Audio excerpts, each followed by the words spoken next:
Yesterday I made an Instagram post about today being a good day to open a stocks and shares ISA.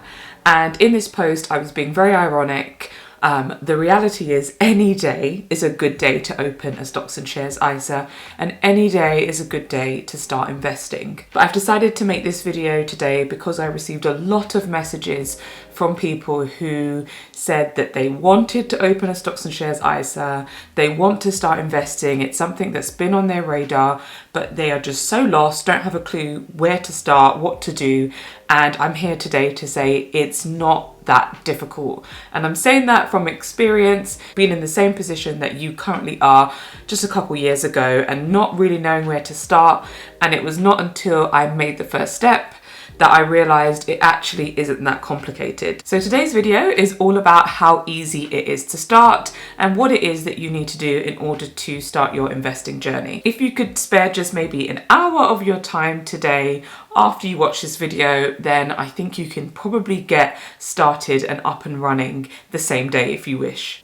So let's get into it. So first things first, you need to know what a stocks and shares ISA is. So a stocks and shares ISA is a investment vehicle, wrapper, tool, whatever you want to call it, that allows us as British resident citizens to invest in stocks and shares that are publicly traded on the stock market. So the cool thing about stocks and shares ISAs in the UK is that we have an annual allowance of £20,000, which I did a video on this as well, and it's probably one of the most generous investment packages in the world. And so this annual allowance renews itself every year in April, so it aligns with the tax year. Unlike pensions, money that you use to buy stocks and shares within a stocks and share ISA is taxed already. So you use your money that you've got from your salary or whatever else, you've already paid your taxes, you've already paid your national insurance on that, and then you can put it within a stocks and shares ISA. Whereas with pensions, before taxes are taken out, your money goes into a pension and then later on you'll get taxed on it on the way out. However, also unlike pensions, money that is within a stocks and shares ISA can be accessed at any time, whereas with pensions, you have age requirements that you have to meet before you can even access the money within your pension. So it's a really great tool for people who want to maybe access this money 5, 10, 15 years down the line, but do want to build investment wealth over time. The other really cool thing about stocks and shares ISAs is that after you've invested in whichever stocks and shares you choose, any interest that is earned within that stocks and shares ISA is tax-free. So say for instance, you invest £100 into a stock and a year later it's now worth £150.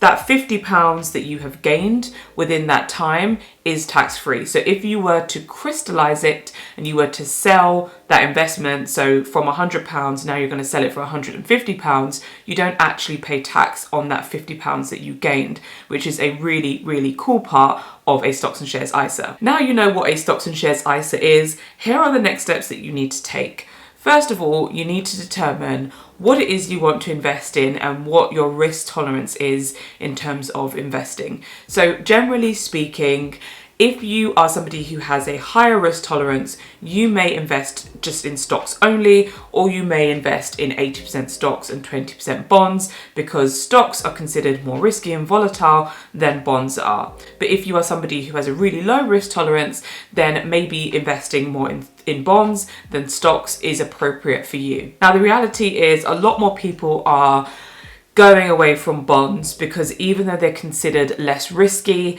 they are becoming a bit more risky. The returns aren't as great as they used to be. And so lots of people are stepping away. But nevertheless, it still is considered a safer type of investment than investing completely in stocks. So once you have an idea of what your risk tolerance is, then you've generally figured out the difficult part. And the thing that I would say about this is don't overcomplicate it. Don't overthink it. So for me, for instance, I wasn't sure. I thought at the beginning that I wasn't willing to take risk. And then I did end up taking risks because I invested in stocks only.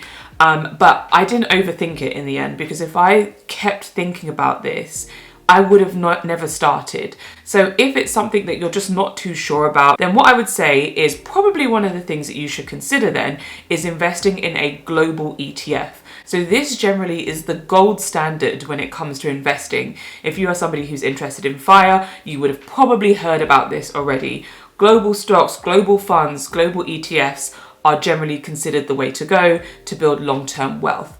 And what this means is that you have access to pretty much all of the publicly traded companies in the world. So a global ETF may have 4, 5, 6,000 companies within one fund. So when you invest £100 into that fund, your £100 is being split across all of those different companies, and it may not be the same weighting. So you may have 2% of Apple and 1% of Microsoft. It will vary, but your money is split across that according to how the fund divvies up this money. I've got a video linked down below where I talk about some of the best global ETFs that are available on the market. So check that video out if you're thinking, I don't want to overthink this and I just want to invest in a global ETF, then check that video out to get an idea of which global ETFs are available out there. The second step is to find a platform that you wish to open a stocks and shares ISA with. So we have plenty of platforms or brokers here in the UK that you can open this type of account with. It's really just about picking which one you like, which may include taking a look at the fees that they have. So you probably want to pay as little fees as possible because fees take away from your investment returns. So you may look at the fees, you may look at the types of funds that they have available within that stocks and shares ISA. Can you invest in the things that you want to invest in? And you may also look at the entry requirements. Do you have a minimum that you have to meet in order to invest within that stocks and shares ISA? So these are the main things that you need to look at. But here are a list of places that do stocks and shares ISAs that you may want to consider. This includes Vanguard, AJ Bell, Fidelity, Hargreaves and Lansdown, Nutmeg, Wealthify, Interactive Investor, Trade 212, and Free Trade. So this isn't an exhaustive list, but this is a pretty good list. And all of these ones that I have just mentioned are regulated by the Financial Conduct Authority, which means that if this broker or this platform was to go bust, then you are protected up to £85,000, which of course helps you put your mind at ease. But do realise that it doesn't protect you if your investments were to go down. So if you were to put £50,000 into a stocks and shares ISA, and for whatever reason, all of the stocks that you invested in crashed and went to zero, then you're not protected from that. You're just protected if the investment platform or broker was to go bust. And lastly, now it's time to open up your account and start investing. So yes, it is really as simple as that. You don't need to overcomplicate it because, as I said, if you overcomplicate it, you'll never start. And speaking from experience, you just need to kind of get going. You just need to start. So once you've opened your account, maybe one of the things that you want to do is automate a direct debit into your stocks and shares ISA every single month. So remember, just because the money is going into a stocks and shares ISA, it doesn't mean it's automatically invested. You then need to decide how your money is going to be invested. So if you have chosen a global ETF, then when you've put in your money, say £200 a month, you then need to make sure that that £200 a month is being invested in that global ETF as you wish. So the last thing that I want to touch on is that remember that investing really should be a long-term goal.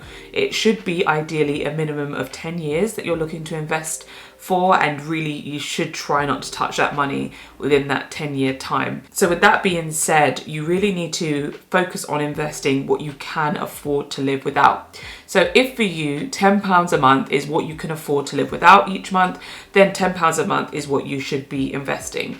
If you can do more, then better, but really the goal is to not stretch yourself where you will have to tap into those investment funds at some point way before you intended to, because actually you don't have enough money to cover your bills or to cover your living. So live within your means and invest within your means. Invest what you can afford to live without, and then that way you'll realize that investing really isn't as scary as maybe you thought it was. So it is as simple as that. Let me know below in the comments if you start investing, which platform you chose, and yeah, I hope you found this really helpful.